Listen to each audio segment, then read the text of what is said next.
انسان جسمانی معدومیت میں تھا، جسمانی اعتبار سے حالت عدم میں تھا جب انسان،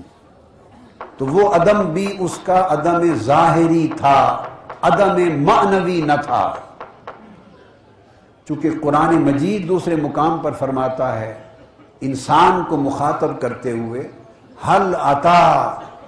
على الإنسان حين من الدهر لم يكن شيئا مذكورا۔ ارشاد فرمایا کہ اے انسان کے اوپر ایک زمانہ ایسا بھی گزر چکا ہے، انسان پر ایک زمانہ اور ایک دور ایسا بھی گزر چکا ہے۔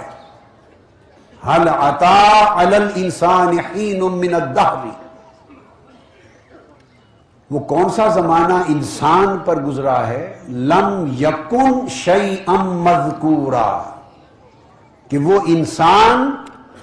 اس دور میں شیء مذکور نہ تھا،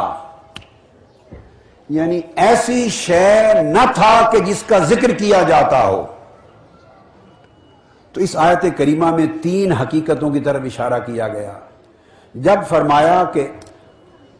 هل أتى على الإنسان حين من الدهر، کہ وہ زمانہ جب انسان مذکور نہ تھا، تو وہ دور بھی انسان پر ہی گزرا ہے، کیونکہ فرمایا علی الانسان، وہ دور انسان پر گزرا ہے۔ تو پتہ چلا کہ انسان اس دور میں مذکور نہ تھا پر موجود تھا۔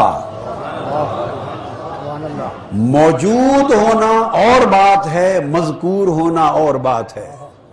لاکھوں لوگ ہیں جو آج ہمارے اندر موجود نہیں۔ یہ گوڑا شریف کے دربار کی طرف نگاہ کیجئے، قطب العالم سیدنا پیر میر علی شاہ صاحب رحمۃ اللہ علیہ جسمانی طور پر وجود محسوس میں پیکر محسوس ان کا موجود نہیں، ہر چند روحانی طور پر موجود ہیں، مگر جسمانی طور پر موجود نہیں، مگر مذکور ہیں، اور وہ ذکر قیامت تک رہے گا۔ اور بہت لوگ دنیا میں ہیں جو موجود ہیں، روئے زمین پر اٹھتے بیٹھتے چلتے پھرتے ہیں، مگر مذکور نہیں، ان کا ذکر کوئی نہیں کرتا، ان کا ذکر کوئی نہیں کرتا۔ اس لیے وہ مذکور نہیں ہوئے کہ وہ ذاکر نہیں بنے۔ اگر وہ اللہ کے ذاکر ہو جاتے تو اللہ انہیں اپنے ذکر کے انعام اور صلہ کے طور پہ مذکور کر دیتا، اور جب اللہ کسی کو مذکور کرتا ہے تو اس کائنات خلق کا کوئی فرق اس کے ذکر کو مٹا نہیں سکتا۔ جو لوگ اللہ کے ذاکر ہو جاتے ہیں اللہ انہیں اپنے انعام میں مذکور بناتا ہے۔ فرمایا یا ایھا الذین آمنوا اذکروا اللہ ذکرا کثیرا، اور صلہ کیا دیا ذکر کثیر کا؟ فرمایا فاذکرونی اذکرکم، تم میرا ذکر کرو میں تمہارا ذکر کروں گا۔ ہر عمل صالح کا ایک اجر ہے، کوئی عمل صالح خالی از اجر نہیں، ہر عمل صالح کا ایک اجر ہے، اور اجر معین ہے، کبھی اپنی ماہیت میں، کبھی کیفیت میں، کبھی عدد میں، کبھی مقدار میں، الغرض کئی اعتبارات سے اس کا اجر متعین ہوتا ہے۔ مگر اللہ کا ذکر ایک ایسا عمل صالح ہے کہ اس کا ذکر جو اللہ نے متعین کیا وہ یہ کہ جو میرا ذکر کرتا ہے میں اس کا ذکر کروں گا۔ اب جو لطف کی بات یہ ہے کہ بندے کا ذکر کرنا یہ عمل ہے، اور اللہ بندے کا ذکر کرے یہ اس کی جزا ہے۔ یہ دنیا دار الجزا نہیں، یہ دار العمل ہے۔ دار الجزا موت کے بعد شروع ہوتی، دار الجزا آخرت ہے۔ اب وہ بندہ جو دار العمل میں، جس نے ساری زندگی اللہ کے ذکر میں بسر کر دی اور کبھی ذکر منقطع نہ کیا، اس کی زبان پر بھی ذکر رہا، اس کے جسم کے ایک ایک عضو بھی ذاکر رہا، اس کا قلب بھی ذاکر رہا، اس کی روح بھی ذاکر رہی، اس کا سر بھی ذاکر رہا، اس کا لطیفہ خفی بھی ذاکر رہا، اخفا بھی ذاکر رہا، باطن بھی ذاکر رہا، باطن الباطن بھی ذاکر رہا، اس کا نفس بھی ذاکر رہا، اس کا جوہر عقل بھی ذاکر رہا، جو سر تا پا عمر بھر اللہ کے ذکر میں مشغول رہا اور اس نے اپنی بساط بھر ذکر کی حد کر دی، تو جب اس کو اللہ کی طرف سے جزا آئے گی تو بندے نے عمل کیا اپنی بساط کے مطابق، رب جزا دیتا ہے اپنی بساط کے مطابق۔ بندے نے ساری زندگی، جس بندے نے